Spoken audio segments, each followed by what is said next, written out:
The world has been coming to the U.S., and China has been the missing piece. I was going to be in Switzerland to negotiate with the Swiss.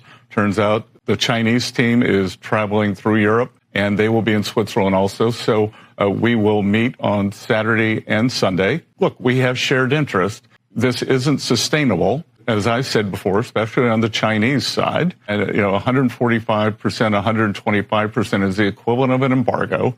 We don't want to decouple. What we want is fair trade. But who made the first call? Like in a dating world, like who makes the first call here today? There are lots of calls, Laura. There isn't a first call. There are a lot of contact points over time. This is really crunch time. I would tell you, for Iran, for their country, this is a very important time for Iran. This is the most important time in the history of Iran for Iran. And I hope they do what's right. I'd love to see a peace deal as strong. They cannot have a nuclear weapon, but I would say that this is the single most important period in the history of Iran, which is a long history. And we want it to be a great country. Let it be a tremendously successful, rich country. They have everything you need. The people are incredible, vast amounts of oil and assets. We want it to be a successful country. We don't want to do anything that's going to get in the way of that, but they can't have a nuclear weapon. And if they choose to go a different route, it's going to be a very sad thing. And it's something we don't want to have to do, but we have no choice. They're not going to have a nuclear weapon. They're not going to have a nuclear weapon. Do you understand that? Okay. I had the pleasure of getting to be at the meeting today between the President of the United States and the Prime Minister of Canada. What I witnessed was like watching a grandmaster in chess perform. President Trump has opened up a completely new relationship with Canada because of his strength and because of his diplomacy.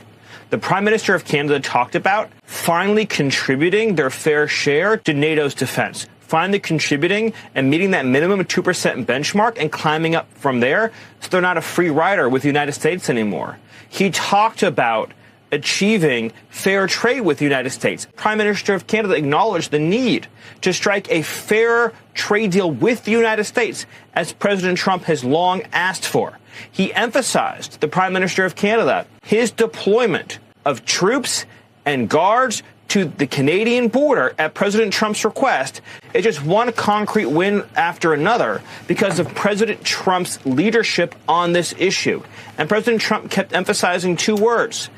We want friendship with Canada, but we also insist upon and demand fairness from Canada.